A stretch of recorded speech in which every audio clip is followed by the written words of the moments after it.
Okay, everybody, welcome once again. This is Dan Cerrucci, and I'm here today with Ryan McDonald. Ryan, how are you? Hello, I'm doing great. Thank you for having me today. Yeah, Ryan, we're both residents of New Jersey. A lot of people don't understand, though, that there's North Jersey and there's South Jersey. Mhm. Even though it's a small state, it's the most densely populated state in the Union. And the northern part and the southern part are almost like two different states. You're up there in Warren County, Mhm. which I often call New Jersey's last frontier. What do Yeah, you think about that, Ryan? no, definitely. And if you look even back further, I believe New Jersey was in the Revolutionary times split to East and West New Jersey. So there is even that demographic there that exists too. Yeah, Yeah, East New Jersey being more the shore area and the coastal area, and West New Jersey being more inland. But you live in a very beautiful part of the state, Ryan. definitely. Warren County is beautiful. There's probably like three large cities here: Hackettstown, Washington, Phillipsburg, and they have a lot of people there. And out in the rural area, the farm country area, there's still a lot of people who want to be heard. So they're loud. And you grew up there. You've been there all your life. Yeah, I grew up in Great Meadows my whole life up here in Warren County, and I went to school at Hackettstown High School, which is one of the largest city towns in Warren County. And I was very fond of academics. I loved school. I did model UN and virtual high school from junior year to senior year. I was very much prepping for college, and I was an athlete. So Oh, what kind of sports did you do, Ryan? I played basketball, baseball, soccer, but I played soccer intensively, club soccer. I would even consider it semi-professional to go to collegiate soccer. But once I got in school, I first attended Kean University. Got plenty of scholarships to go all over, but the scholarship money that they were offering for soccer was not even nearly the amount that I needed to attend the school. So for instance, Seton Hall was one of the schools I applied to. Had a good enough GPA to get into. I loved it. I wanted to go so bad. My parents, and I saw the tuition tag and said, "You're going to state school." So went to Kean University. Uh, Went there. It was a good experience. However, it didn't challenge me enough. I studied international relations and diplomacy there at Kean University, and I wanted to honestly go abroad, but that never came to fruition because of either economic standings or because I was getting involved in politics on a national level here in America, that being the libertarian Oh, movement. And that's predominant in universities across the United States, to be honest.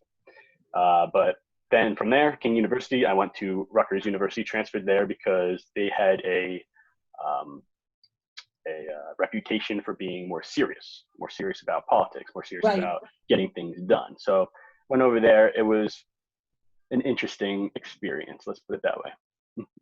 Well, yeah, and one of the reasons I'm talking to you, Ryan, is in addition to the fact that you're a very smart, well-spoken young person who does not punctuate everything he says with like or or whatever. You're very well versed and well spoken. You're 27 years old. You've graduated from college now. But one of the reasons why I'm talking to you is because you are a young conservative slash libertarian. You're actually you describe yourself as equal amounts of both, right? Yeah, I would say it's more of a dance. I do say that even when I can talk spiritually, but it's more of a reaction to the problems that are set afoot in front of you. You have to determine the course in which you have to take. Hmm. Where did this interest in politics come from, Ryan, for you? Um, that is an interesting question. My parents would be the ones who say they have no idea where they got it from. They were state employees, as far as I am concerned. My father was a state employee just for the New Jersey Department of Transportation, a regional materials manager. So he was just a part of the North Jersey DOT. And my mom was a special education teacher. They did great services as civil servants, I guess, for their state. Uh-huh. But growing up, going into these philosophy courses, questioning the state, and this has a lot to do with how I was just talking about before, libertarianism in the colleges. They it's hyper individualistic. Right. They want to deduce your freedom to the ultimate freedom. And I saw taxation as a violation of that freedom, and that being their incomes. So I did have a very struggling time growing up in coming to terms with, I guess you would say, like the state and libertarianism in colleges and stuff like that. Because from a very young age, my parents were, I guess I was indoctrinated, they would say, but I wouldn't say it as indoctrinated. Okay. You have any siblings? I have one sister that's older than me. She is married. She got married at 23 and is living up in Pennsylvania, the Poconos. She was able to afford a house up there, which, as we know, everyone is running to either the West or Pennsylvania to avoid the property taxes. And she is working at my mom's former, because she's retired now, school in Warren County. But again, both my parents are retired, so the pension aspect, stuff like that, it No. just, everything was revolved around the government, to be honest. Yeah, well, that's, my wife is a retired school teacher and they do get a very nice pension. Mm-hmm. Uh, and you and I are paying for it. Or still, the people, Right. the Definitely. And people in New Jersey are still paying for it. mm-hmm. So Ryan, tell us about NJ First, because this is something that you started. It's a Facebook page, website. Tell us about it. Sure. So just, I basically left libertarianism and my college past behind. Even right after college, I tried to get involved in the Libertarian Party and the plenty of things that were going on. I was actually elected a state delegate to go to the national convention for the Libertarian Party. It was soonly after that I realized that they just don't exist. It's inactive. It's all talk on the internet. It's rhetoric. You come to the Republican Party, now people will say plenty of bad things about that, but there's people, there's money, there's activity, there's people who are diehard, they show up. So I saw that difference. And I guess it would be in like 2018, 2019 is when I created the New Jersey First page, NJ First. Mm-hmm. And it was to become active. I did not want to just be inactive, making comments, people saying that, well, if you don't vote, your opinion doesn't matter. Well, then I have to do something about that. So I became more active, and I'd say about in 2019, the March Against Murphy, which was organized by R.J. Bermudez, Anthony Calandro, Bill Hayden of the Skylands Tea Party up here in Sussex. They organized, which was basically the right-wing response to the left-wing New Jersey, which is Governor Phil Murphy. Right. And we went down there. I helped organize them. I wish they would have given me a little bit more freedom with my NJ First page to promote the March Against Murphy. I would have gotten so many collegiate, college level millennials to show up, but they didn't want me to because of fears that it would be taken over by Antifa and Black Lives Matter, which at the time were very prevalent, stuff like that. They might have been right because New Jersey has that demographic of ideological leftism. But from there, I actually did activism in Warren County with not just NJ First. I kept the NJ First going with the state politics, but I actually did my own activism in Warren County. Yeah. Well, Ryan, I have to ask you, when you were in college, first of all, it goes against the image and what the media pushes out of millennials. You Mm-hmm. don't seem to fit the mold of millennials. Do you get a lot of pushback from people your age? Did you get a lot of pushback in college too? What's it been like? See, I think I actually get pushback from a lot of older people more than younger people. I think I can actually relate a lot more to younger people and millennials that might have to do with what we know as identity politics. And the phenomenon of that might just be, I can relate to a millennial or a Generation Z or a Zoomer more easily than a boomer, because identity politics is rampant in my education system as my generation, and a baby boomer's education was not exposed to that rampant identity politics. So I do get a lot of pushback from older people when I speak on the same level as basically the majority of people who was in my class. Now, I did get pushed. Yeah, maybe pushback from boomers, and I'm a boomer, Right. so I can talk about this, okay? From boomers who haven't interacted with young people like you. So they only know what they see in the media, what they read online, and what they're exposed to, or what people say on Facebook, because a lot of boomers are on Facebook. And so they see young people like you. They think they're all liberal. They're supporting Black Lives Matter. They're all, and so and also there are a lot of boomers, of course, who were activists during the '60s, as I was. And they've never gotten past it, Ryan. They never got over it. They I know that. got over the '60s. They still have their Birkenstocks and their love beads. Okay. Right. They never got over it. These people, in my opinion, are cuckoo. They had arrested development, but now I'll let you talk. Sure. And what you just said is 100% true in our state of New Jersey. And sadly, that is in the Libertarian Party as well. People want to say, well, left libertarian, right libertarian. No, the New Jersey Libertarian Party is left libertarian. It's exactly the same people who you just described, the anti-war new left that arose in the '60s. And yeah, I left because I acknowledged that right away, that these were the older people who were still just shunning my speech and accepting, obviously, all the political correctness from the left. But that, again, the Libertarian Party of New Jersey. Yes, most certainly. And I am scapegoated 100%. They even go as far to call me as a Nazi. I mean, I studied anarchism for so long and left that behind, and they would slander me as much to say that stuff. That's just goes to say how much they don't even exist as a party, because it really doesn't matter what they say. No one's going to hear it, stuff like that. But those, as the boomers in the Libertarian Party, obviously, it's, if you ask me, it's just the Libertarian Party and the Democratic Party in New Jersey. In the Republican Party in New Jersey, I did not come across that kind of pushback by the older generation. It was more unifying, accepting, open-minded, more liberal, if you ask me. But more liberal in terms of welcoming all different kinds of people and all different kinds of thought.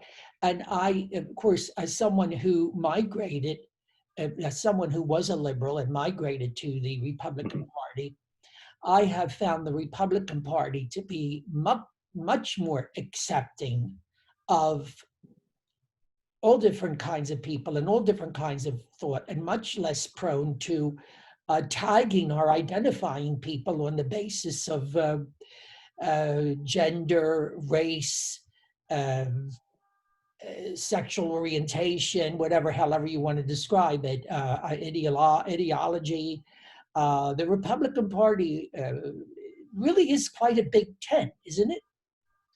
Sure. And I would maybe just be biased a little bit to say that the origination of the Republican Party, I mean, probably establishes the liberal and egalitarian principles that even follow itself till today, being, I would say, a liberal party. The Republican Party is definitely a liberal party.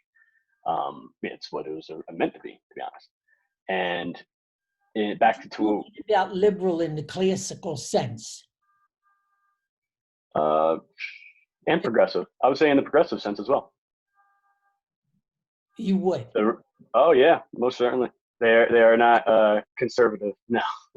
For instance, 2008, both, I guess, 2008, even the Democrats were more conservative than the Republicans, being that Barack Obama was not in favor of same-sex marriage. It's something that he had to evolve over. And the reason it's probably he was in favor of it is just he didn't say it because of his party. Are you talking specifically about the Republican Party in New Jersey? Or the I would say it's definitely more liberal in New Jersey. I would definitely say that because the origination of the Republican Party is definitely regional and Eastern United States with that progressive liberal capitalist mindset. We do have a lot of conservatives in New Jersey who are also Republicans, affiliate with the Republican Party, but they're generally to the right of much of the mainstream or maybe even leadership of the state Republican Party. Do you see those people? There are conservatives in the Republican Party in New Jersey. Oh, name one. Well, now he's put me on the spot, folks. I think there are quite a few that are running for office now in the state. Jeff Andrew. Who? Jeff Andrew. Well, I know you know. Wait, Ryan. I saw one of your videos where you questioned whether you're suggesting that Jeff Van Drew is a rhino, as we say, Republican in name only. I saw. Well, that's something I actually would love to talk about, rhino, and just what that term means. It's very ambiguous and stuff like that. But what about Mike Testa, the newly elected senator from down there in South Jersey, southernmost Jersey? I mean, I think he's really quite conservative now. I saw you did a commentary that he did march with in the wake of the George Floyd murder. He did join a group that was protesting, I guess.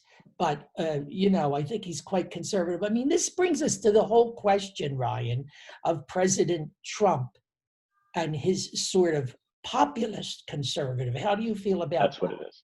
I would most certainly say it's a right-wing populist. I wouldn't even necessarily say it's conservative because the people who he has aligned himself with, that being TPUSA or Candace Owens even, are either formal or still classical liberals, those who are putting profit over people, for instance. And someone who is not a social conservative, someone who is not for the nation state, for instance.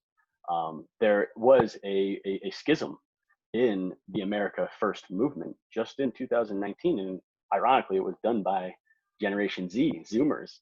They went all around United States campuses because Charlie Kirk had his culture war campaign in which he went around all United States campuses to give people the microphone and let them challenge his conservative ideals. And when many people... Founder of Turning Point, Charlie Kirk, yes. Yeah, and there was plenty of social conservatives who attended these schools who said that they are actually conservatives, being that they wanted the traditional family unit, being that they thought a marriage was between a man and woman, thought plenty of stuff. The roles between a male and a female are biological, not subjective. Plenty of social conservative things. And they went to all these universities in which Charlie Kirk had this culture war campaign. And they went up and asked all these questions, and he got embarrassed real bad because it was revealed that he was most certainly in favor of liberal ideals. For goodness sakes, he had transgender MAGA supporters. Lady MAGA was promoting her, and also Rob, I believe, I forget his name, but he was an African-American veteran, which is great, that's fine. But he was on stage promoting homosexuality. Again, this is where I can go 50%. I can dance on both sides and have these conversations. But the fact of the matter is that social conservatives showed up and pointed out that these people on stage, TPUSA, people who Trump is lining with, are libertarians at heart, very liberal, very capitalistic. If you go on Facebook, you will see a lot of gay people for Trump. In fact, the founder of the Walk Away movement, which is walk away from the Democratic Party, and that's a pretty strong movement, is a gay Trumpster. And of course, President Trump had gay person speaking at the Republican National Convention and has appointed gay people. And you have the log cabin Republicans. Mm-hmm. Yeah. So that's the Big Ten that you're talking about, right? Who? That's the Big Tent that you're talking about, that they are being very liberal in who they're allowing into. Right, which I think that President Trump has helped to create. Oh, yeah, definitely, as well as TPUSA and Charlie Kirk and all of them. Yeah. I mean, Candace Owens was the one who founded the Blexit movement, which was Black people away. And then after that, I even recorded some woman down in Trenton. It was a Jexit movement. We got all the Jewish people from the Democratic Plantation because they as well vote. And there's one for Latinos, Lexit. Right, and this is the attempt at identity politics from the Republican Party. And to be honest, it's fine. I don't mind it at all. It's what the Republican Party was founded on, right? It was first called the Black Republican Party because white Democrats wanted to discriminate against it, and white Republicans wanted to discriminate against it.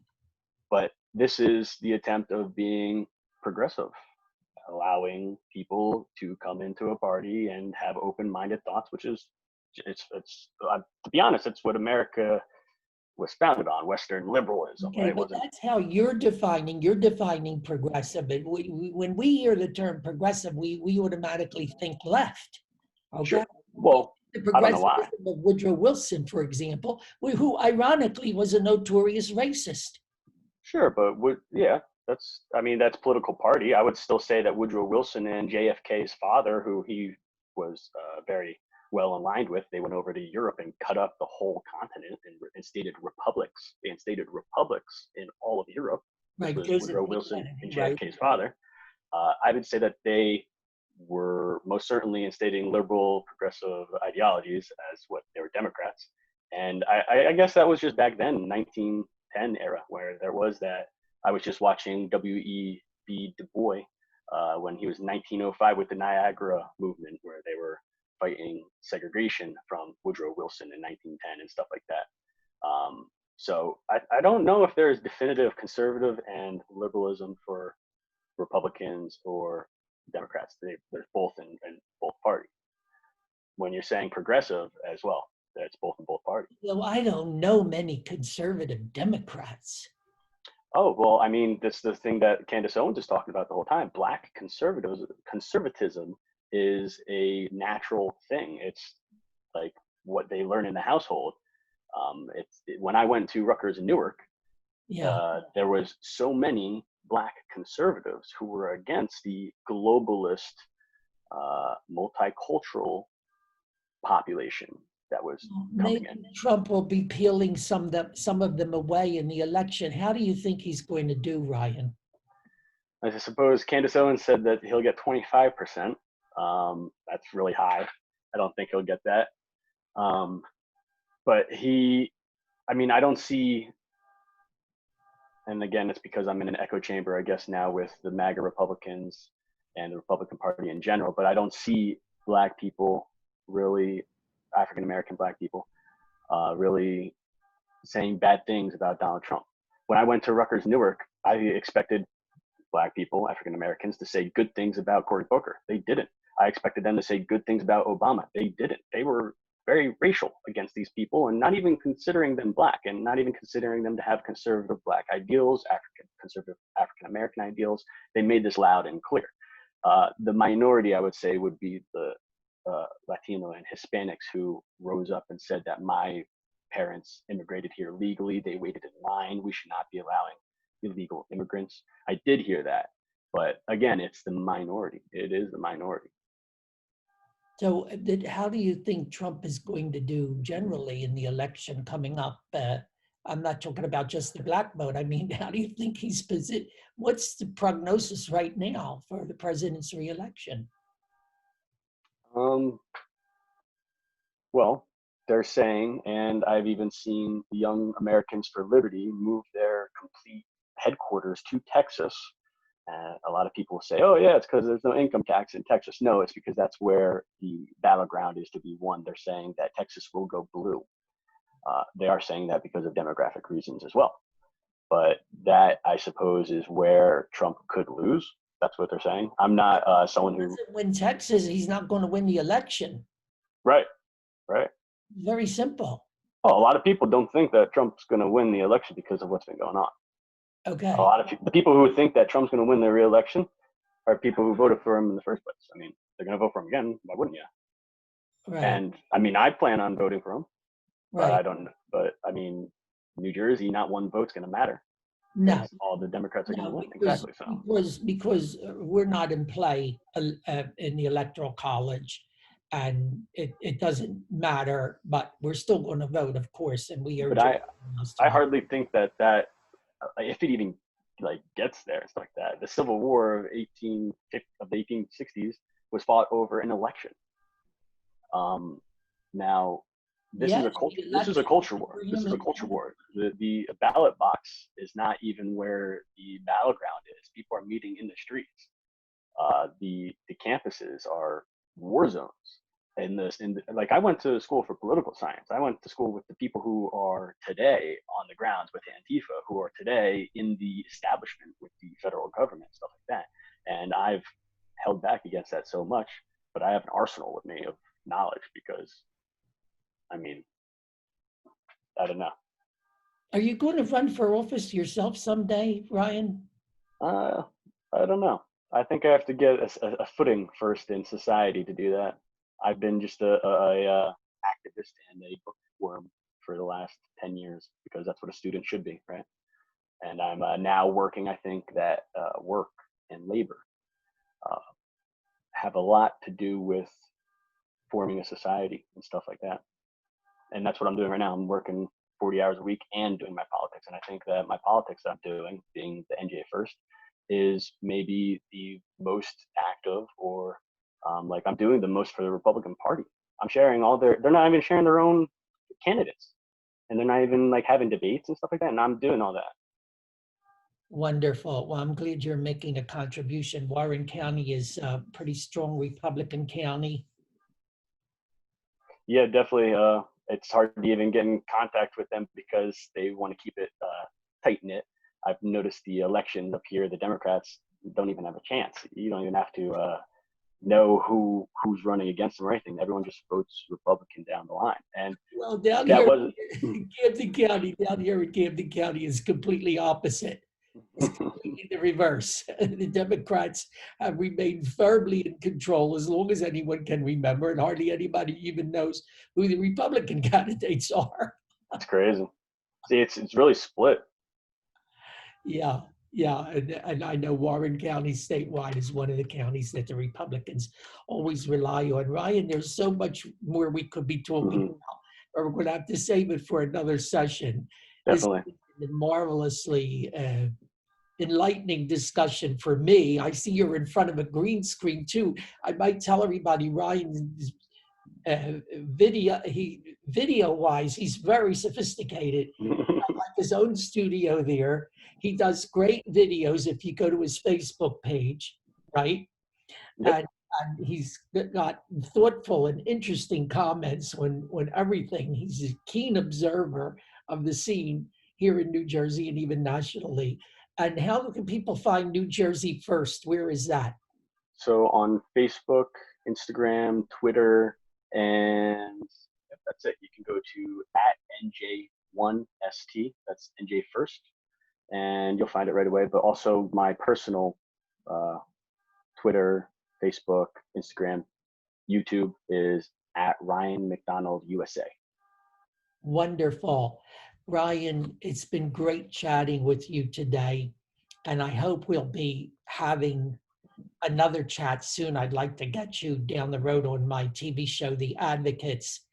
And isn't it wonderful, Ryan, that we can chat across many generations here? Yes, most certainly the technology helps us. And if there's only one thing that I'll give Sigmund Freud is that he said dialogue. And I agree, dialogue is the key to almost everything. Just talk it out, talk it amongst people. Just start talking. Absolutely. Thank you so much, Ryan. Thank you. Take Have a good day. care. Bye.